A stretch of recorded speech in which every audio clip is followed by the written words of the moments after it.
cabdi xaaji waxa uu ka badbaaday dagaalkii maroodiga waxa uu u taagnaa markii uu maroodigu ku hordilay adeerkii waxa kaliya ee xilligaasi qaban karay waxay ahayd in uu naftiisa la baxsado racdu soo siiyo ku soo orday inuu dadku kala fadhahadeen waa wax cod dheer oo hadda dhawaaqaysa waa diyaabi saadu kala baday wadaadka inuu ku dhabsiyo wadaadka meeju inuu kor u qaado dhulka inuu ku sii daayo uu dhawaaqowna afka inuu ka dhawaaqo halka cadaa hayso dhawaaqa dadka iyo dan kama leh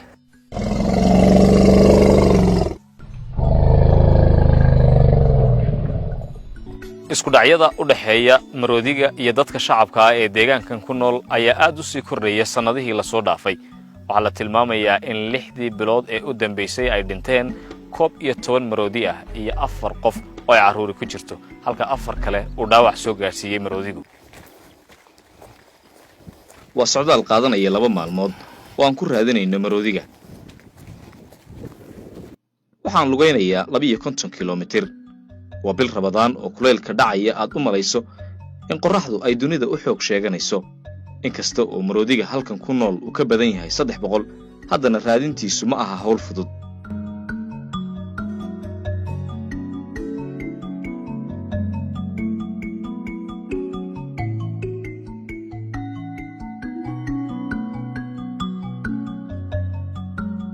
maxaa yeelay seeraha Baabili waxa uu ku fadhiyaa 7,000 oo kilomitir taasi waxay qaadatay muddo 2 maalmood ah in aanu ku raad joogno maroodiga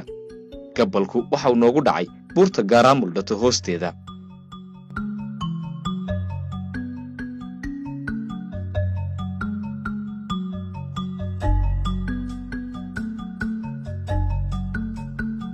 waa maalintii labaad ee aan raadinayno aan ku guda jirno raadinta maroodiga shalay subax 6 subaxnimo ayaan ka soo jarmaadnay magaalada Jigjiga ilaa iyo haatanna waxaan ku guda jirnaa maroodiga raadintiisii hadda saad arkaysaan ayuu halkan ka dhaqaaqay waan ku guda jirnaa qolooyin deegaanka ah ayaan hagaya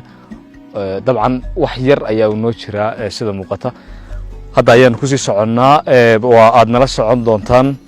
dabcan waxaana loogu sheegay halkan in maroodi aad u tiro badan oo halkan joogo saad aragtaan ciyaalka oo ay jeedaalinayaan wax yar ayaan dabcan u jirnaa waanaad arki doontaan markaan gaadhno maroodiga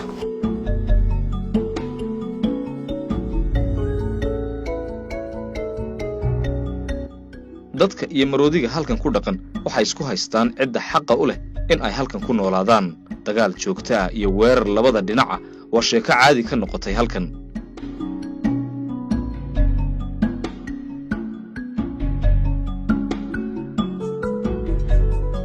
waxaan horta kolka hore intaan soo degnay meel oo yar roob da'o naqday iyo reerka soo degay isaguna intuu sahmiyay buu meeja soo galay dhulkuna dhul qoyaan oo de kolka caleen leh yuu ahaa waxaan geela aan ka kaxayno ragga u baxay oo geelaan yar xagga ka didanayna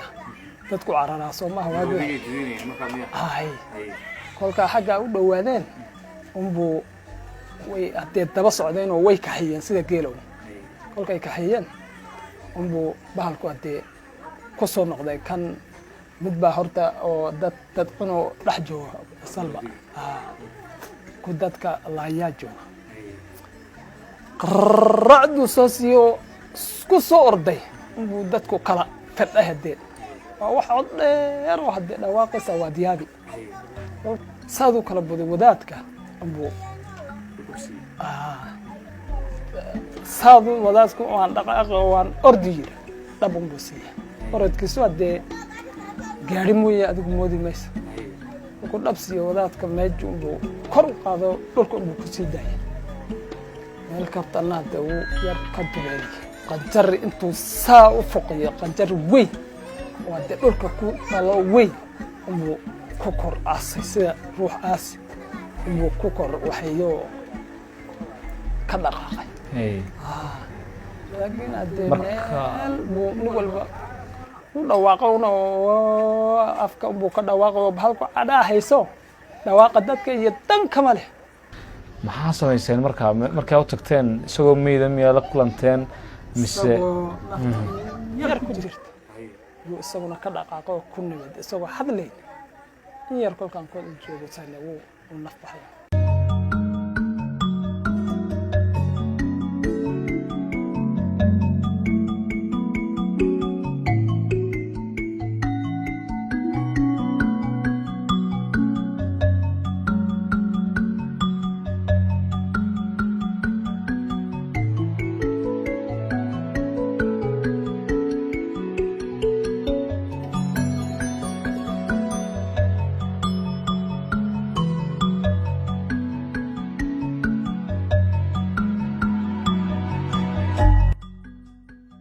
deegaamayn hor leh oo lagu sameeyey seeraha maroodiga xaalufinta dhirta abaara soo noqnoqday iyo mararka qaarkood budhacad maroodiga u beegsata foolkiisa ayaa waxa ay sabab u noqdeen in maroodigu isaga guuro toga daaqato iyo meelihii uu aadka u jeclaa ee deegaanka Soomaalida.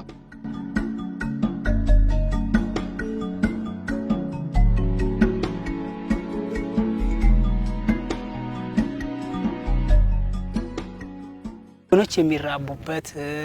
ውሃ የሚያገኙበት ምግብ የሚበሉበት ቦታ ላይ ያው ህገወጥ እርሻ ይካሄዳል። meelaha uu maroodigu daaqi jiray uu biyaha ka cabi jiray ayaa laga samaystay beero sharci darro ah. dhirta oo la xaalufinayo xoolo dhaqatada iyo macdan qodis ayaa halis ku ah maroodiga. taasna waxa ay keentay inay duurjoogta noocyada kala duwan uu maroodigu ku jiro ay tiradoodu yaraato lagana yaabo inay mustaqbalka dhow dabar go'aan.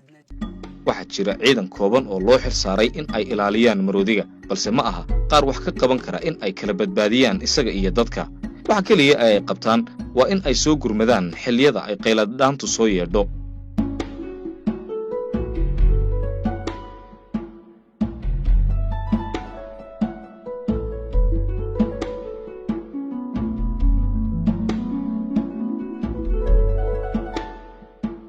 shaqada ugu badan aan qabano waxa weeyaan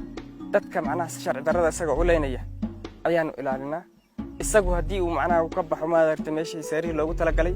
waanu ka celinaa dadka. markaad waan u dhaxayn isaga dadkaan u dhaxaynaa. dad si sharci darro u leynaya jira. dadka macnaha deegaameen cusub hadda sameynaya kolley waynaga awood bateen sarro sharciga haddii la helo dadka laftigooda waan uga saari lahay saarihiisa waan u ilaalin lahay. xaaladan uu maroodigu maanta ku jiro haddaan la bedelin shaki kuma jiro. taariikhda sidaan ku hayno waagii hore maroodigu wuxuu ka soo galay xagga iyo Soomaaliya gaar ahaan kilka Soomaalida faafan daaqate waxaasoo dhan soo qadaamray buu maanta taagan yahay gobol uu sii socdaa uu sii dabargo'aya haddaan wax laga qaban gaar ahaan labada kilil haddayna tala intay dhigaan ayna wax ka qaban maroodin in la waayayo baa shardi kuma jiro. maroodigu waxa uu qiimo weyn ugu fadhiyaa labada deegaan ee Soomaalida iyo Oromada. kasakow in uu yahay khayraad ay labada deegaan leeyihiin waa il dhaqaale oo soo jiidan karta dalxiisayaal caalami ah balse taasi ma aha mid u muuqata dadka deegaanka ee halkan ku nool. waxa qura ay dawladda ka dalbanayaan waa in la siiyo hub ay isaga dhiciyaan maroodiga oo dhib ku haya hantida iyo lafahoodaba. wani mootummaa ragaafan wani silaa deebisa nuti irraa barbaannus nurraa dhoorkuudhaaf halatan fedhuma meeshan uu qanna. dawladda waxaanu ka codsanaynaa in ay naga celiyaan maroodiga ama ay hubna siiyaan. doofaarka waxaanu iskaga dhicinnaa waraf iyo waxyaabo kale laakiin dawladdu waa in ay na siiso hub iyo rasaas.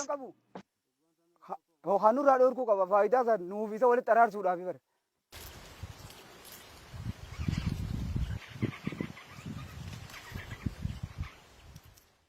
sanadkii 1970 oo la sameeyey seeraha Baabli waxa maroodiga tiradiisu ay ahayd 600 balse waqti xaadirkan waxa sii harsan kaliya 250 ilaa 300 waxaana la saadaalin karaa in sanadaha soo aadan uu maroodigu guud ahaanba ka dabar go'o deegaanka Soomaalida haddii aan si degdeg ah wax looga qabanin.